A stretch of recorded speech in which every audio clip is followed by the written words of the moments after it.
Real estate investment trust यानी रीट्स, जिसकी अक्सर हम बात करते रहते हैं। भारत में रीट बाजार ने 2019 के बाद अच्छा प्रदर्शन किया है। इसकी कई वजह हैं, जिनमें जीसीसीज का बढ़ता market, grade A office space की जबरदस्त सप्लाई, क्योंकि मल्टीनेशनल ब्रांड अब ग्रेड ए ऑफिस स्पेस को ही प्राथमिकता देते हैं। बड़ी वजह सस्टेनेबल डेवलपमेंट गोल्स भी हैं। लेकिन एक बात जो समझने वाली है कि देश में जिस रफ्तार से ग्रेड ए ऑफिस स्पेस की मांग और सप्लाई है, उसका असर रीट्स पर उतना नहीं दिख रहा है जितने की क्षमता है। एनारॉक प्रॉपर्टी कंसल्टेंट ने रिपोर्ट में कुछ आंकड़े पेश किए हैं जो बताते हैं कि देश के टॉप 7 शहरों में 520 million square feet office space रीट्स के लिए उपयुक्त है, लेकिन महज 23% यानी 117 million square feet office space रीट्स के तौर पर लिस्टेड है। और ये पोर्टफोलियो देश के कुल 3 कंपनियों तक सीमित है। अब सवाल ये उठता है कि जब रीट्स का प्रदर्शन जानकारों के मुताबिक अच्छा है, रीट्स के लिए उपयुक्त स्पेस की भरमार है, भविष्य में इस वर्टिकल से अच्छे सुरक्षित निवेश के साथ संभावनाएं भी दिख रही हैं, फिर लिस्टिंग को लेकर उदासीनता क्यों है? पेच कहां फंस रहा है? चुनौतियां कहां हैं? या कोई और कारण है जिस पर ध्यान नहीं जा रहा है? इन बारीकियों को समझना बहुत जरूरी है, क्योंकि कमर्शियल रियल एस्टेट भारत में रोजगार के बड़े हिस्से को कैटर करता है। रिपोर्ट की बारीकियों को समझेंगे, वर्तमान और भविष्य की स्थिति और चुनौतियों को भी समझेंगे। और हमारे साथ हैं doctor Prashant Thakur, regional director, head of research and advisory, Anarock group. Prashant sir, आपके पास आएंगे, आपसे समझना चाहेंगे कि मोटे तौर पर तो हमने आपकी रिपोर्ट के आंकड़े बता दिए, लेकिन इनसाइट्स क्या हैं? दूसरा, आपकी ये रिपोर्ट किन पहलुओं को टच करने का प्रयास कर रही है? दीपक जी, हमने रीट एज इन्वेस्टमेंट प्रोडक्ट के बैकग्राउंड को हाईलाइट किया है कि एक बहुत ही अच्छा इन्वेस्टमेंट व्हीकल है। इंडिया में पोटेंशियल काफी ज्यादा है और अभी ये तेजी पकड़ेगा।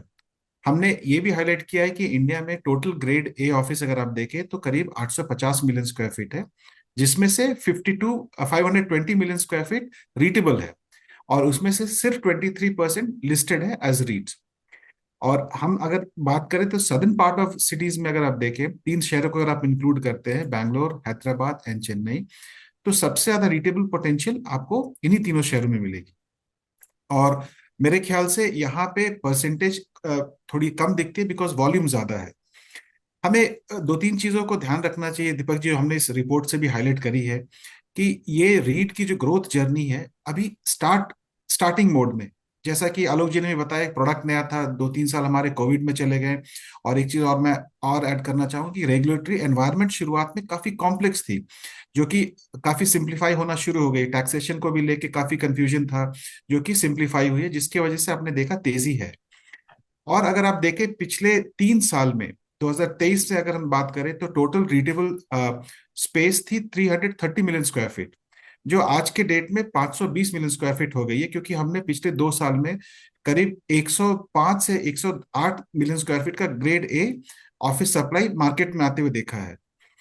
और सबसे बड़ी बात है कि जीसीसी, जो कि काफी इंडिया इकोनॉमी पे भरोसा करते हुए अपनी लीजिंग एक्टिविटी बढ़ा रही है, और 45% ऑफ जो ऑक्यूपायर्स हैं, आप देखेंगे यूएस बेस्ड ऑक्यूपायर्स है, जिनको एक एक सर्टेन स्पेसिफिकेशन के ऑफिसेज चाहिए जो कि क्वालिफाई करते हैं grade A.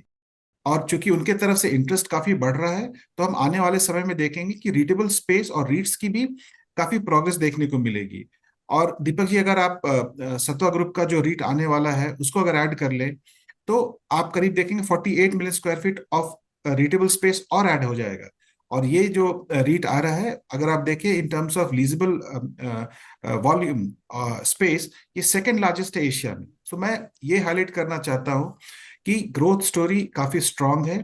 Public awareness REITs को लेके एज एन इन्वेस्टमेंट व्हीकल भी काफी तेजी से बढ़ रही है, लोगों का इंटरेस्ट भी काफी बढ़ रहा है।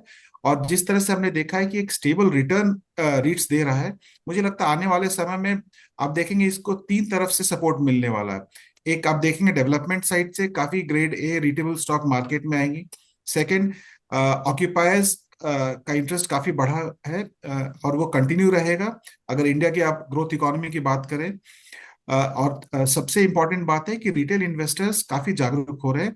और मेरे ख्याल से icing on the cake is कि रेगुलेटर्स भी काफी इस चीज को एनकरेज कर रहे हैं, ताकि रीट एक एक सक्सेसफुल इन्वेस्टमेंट व्हीकल बनकर उभरे। बिल्कुल, यानी सेबी द्वारा नियमों में बदलाव साफ संकेत हैं कि ईज ऑफ बिजनेस हो, लोगों को निवेश करने में सहूलियत हो। प्रशांत जी, आपसे समझना चाहेंगे कि आने वाले समय में हम रीट के तौर पर कितनी लिस्टिंग देखेंगे? कौन से बड़े ब्रांड्स तैयारी कर रहे हैं? देखिए दीपक जी, ये जो 520 मिलियन स्क्वायर फीट का जो ऑफिस स्पेस जो हम बोल रहे रीटेबल है, ये आने वाले समय में बढ़ेगा ही। और जितने भी इंस्टीट्यूशनल इन्वेस्टर्स जो पोर्टफोलियो होल्ड करते हैं, मुझे लगता है आने वाले समय में आप रीट्स लेकर आने वाले हैं। डीएलएफ भी प्लान कर रही है इस तरह से। मेजर जितने भी एग्जिस्टिंग रीट्स भी है वो भी अपना पोर्टफोलियो एक्सपैंड करेंगे। तो मेरे ख्याल से आप देख सकते हैं आने वाले चंद साल में मेरे ख्याल से 2 से 3 बड़े रीट्स तो डेफिनेटली ऑन द कार्ड्स हैं। और जो एग्जिस्टिंग रीट्स है वो अपना पोर्टफोलियो एक्सपैंड करेंगे। और जिस तरह से सेबी प्रोएक्टिव होकर गाइडलाइंस पे बदलाव ला रही है, इससे एक इंडिकेशन क्लियर है कि ये एसेट क्लास को वो बढ़ाना चाहते हैं, वो बढ़ावा देना चाहते हैं। वो इस चीज को देख रहे हैं कि सप्लाई साइड में तो कोई कमी नहीं है। इस चीज को हमें अगर आम इन्वेस्टर, रिटेल इन्वेस्टर तक पहुंचाना है तो हमें इसे सिंप्लीफाई करना पड़ेगा। इन्वेस्टमेंट लॉट्स को छोटे करने पड़ेंगे। टैक्सेशन पॉइंट्स को लेकर सिंप्लीफाई करना पड़ेगा, तभी आप देखेंगे ग्रोथ स्टोरी इंटैक्ट होगी। दीपक जी, एक चीज ध्यान देने वाली बात है, क्यों मैं बोल रहा हूँ कि डिमांड को लेके हम इतने बुलिश हैं। जीसीसी अगर आप देखें संख्या के हिसाब से, आज के डेट में करीब 1700 जीसीसी इंडिया में ऑपरेट करती हैं। ये आंकड़ा 2030 में करीब 3000 तक पहुंचने वाला है। तो नंबर अपने आप में आप देख लिए बढ़ने ही वाला है। और अगर आप cost of doing business for a foreign country देखें तो ये 85% चीपर है कंपेयर टू वेस्ट में जो होता है। अगर हम स्टेम ग्रेजुएट्स की बात करें, हम सेकंड हाईएस्ट है। और इकोनॉमी की ग्रोथ स्टोरी की अगर बात करें तो ये इन तीनों डेटा पॉइंट्स को मिलाकर मुझे नहीं लगता है कि ये बहुत कॉम्प्लेक्स होगी किसी को समझने के लिए। बहुत सिंपल सी बात है कि India is the destination for outsourcing of high and work. आप चाहे देखिए R&D हो रही है, सब यहाँ पे आ रहे हैं। और उस हिसाब से ऑफिस स्पेस भी बढ़ रहा है। तो सेबी ने इस चीज को प्रोएक्टिवली मुझे लगता है इन्वेस्टर साइड से सिंप्लीफाई करने की कोशिश करी है, ताकि डिमांड सप्लाई का इक्विलिब्रियम बना रहे। ये प्रोडक्ट को ग्रो कराना चाहते हैं। और आने वाले समय में मैं कॉन्फिडेंस के साथ कह सकता हूं कि 2 से 3 आप देखेंगे हर 2 साल पे रीट्स आएंगे। प्रशांत सर, आपसे एक अहम सवाल ये होगा कि करीब 47% ऑफिस स्टॉक 10 साल से पुराना है, जिसे अपग्रेड कर रीट के लायक बनाया जा सकता है। क्या डेवलपर्स और निवेशक इस दिशा में सक्रिय हो रहे हैं? उनका फोकस इस ओर है?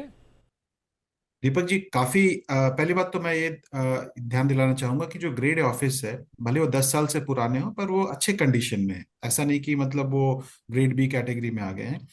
पर प्रोएक्टिवली अगर आप देखें, डेवलपर्स उसको काफी अपग्रेड कर रहे हैं। क्योंकि जैसा कि मैंने आपको बताया, जीसीसीज और यूएस बेस्ड कंपनीज को उनके एक बहुत ही स्ट्रिंजेंट गाइडलाइंस होती है। लीड सर्टिफाइड होना चाहिए, आईजीबीसी सर्टिफाइड होने चाहिए। तो उसको मद्देनजर रखते हुए डेवलपर्स और जितने भी ओनर्स हैं इन एसेट्स के, उसको अपग्रेड कर रहे हैं। और दूसरी सबसे बड़ी बात क्या है कि कोविड के आने के बाद जिस तरीके से लोगों का एक्सपेक्टेशन ऑफिस को लेकर बदल गया है, ऑफिस स्पेस को लेकर बदल गया है, उसके वजह से भी ना ही सिर्फ ये 10 साल पुराने वाले स्टॉक अपग्रेड हो रहे हैं, बल्कि एग्जिस्टिंग स्टॉक को भी काफी अपग्रेड किया गया है। बिकॉज आज के डेट में आप देखिए, कोविड के बाद प्रेफरेंस बदल गए हैं। मिलेनियल्स का पार्टिसिपेशन काफी बदल गया। मिलेनियल्स के बाद अब जेंजी आ गए हैं आपके वर्कफोर्स में।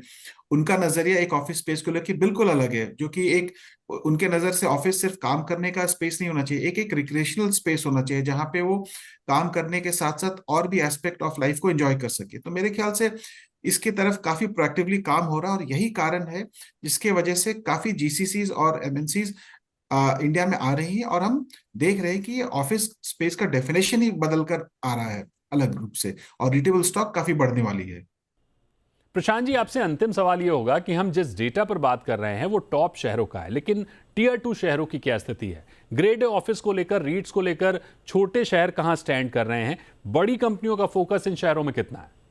बिल्कुल हो रहा है दीपक जी, क्योंकि कंपनीज अब टैलेंट के पास जाना चाह रही है। तो tier 2 cities like Coimbatore, Bhubaneswar, Kochi, Ahmedabad, वहां पे आप देखिए काफी सप्लाई ऑफ ग्रेड ऑफिस आ रहा है। और चूंकि कंपनी अपने टैलेंट बेस को डाइवर्सिफाई करना चाह रही है, अपने कॉस्ट ऑफ ऑपरेशन को भी अगर कम करना चाह रही है, तो they are moving to tier 2 cities. तो आने वाले समय में आप देखिएगा, ये ग्रेड ए स्टॉक और रिटेबल स्टॉक ना कि सिर्फ टियर 1 तक सीमित रहने वाली है, बल्कि ये टियर 2 सिटीज में भी आपको काफी ग्रोथ देखने को मिलेगा। और वहां पे सिर्फ आप ये देखिए, रीटेबल स्पेस की बात तो अलग है, आप देखिए फ्लेक्सी स्पेस भी काफी वहां पे आ रहे हैं। बिकॉज कोविड के बाद कंपनीज ने फॉलो करना शुरू किया है एक एक business continuity plan, hub and spoke model वो फॉलो कर रहे हैं, उसी हिसाब से अपने ऑफिस स्पेस को भी वो प्लान कर रहे हैं। मेरे ख्याल से टीयर 2 सिटीज पे बिल्कुल ध्यान रखने की जरूरत है। ग्रोथ वहां पे काफी तेजी से उभर के आने वाले हैं। और आज के डेट में देखिए आईटीएस सेक्टर में 65% आपके टैलेंट जो आते हैं टीयर 1 सिटीज में काम करने के लिए, टीयर 2 सिटीज से ही आते हैं। एग्जैक्टली। तो आप टीयर 2 सिटीज को इग्नोर नहीं कर सकते हैं। जाहिर है टीयर 2 शहरों को इग्नोर नहीं कर सकते। ग्रेड ए ऑफिस स्पेस का दायरा छोटे शहरों, सैटेलाइट शहरों की ओर बढ़ रहा है। रिपोर्ट पर लौटें तो 520 मिलियन स्क्वायर फीट का रीट लायक ऑफिस स्पेस, लेकिन रीट में हिस्सेदारी 23% है। यानी साफ है कि ग्रोथ स्टोरी स्ट्रांग है, पॉलिसी लेवल पर अच्छा सपोर्ट है। हालांकि रीट को लेकर जागरूकता कम है, जिसका हमने पहले भी कई बार जिक्र किया है। इंपॉर्टेंट चीज जो हमने अभी जिक्र की कि जो कॉन्फ्लिक्ट है, जो दुनिया भर में समस्याएं दिख रही हैं, उसको लेकर फिलहाल हमारे एक्सपर्ट्स का तो नजरिया यही है कि भारत के कमर्शियल रियल एस्टेट पर, रीट पर इसका बहुत ज्यादा असर नहीं पड़ेगा।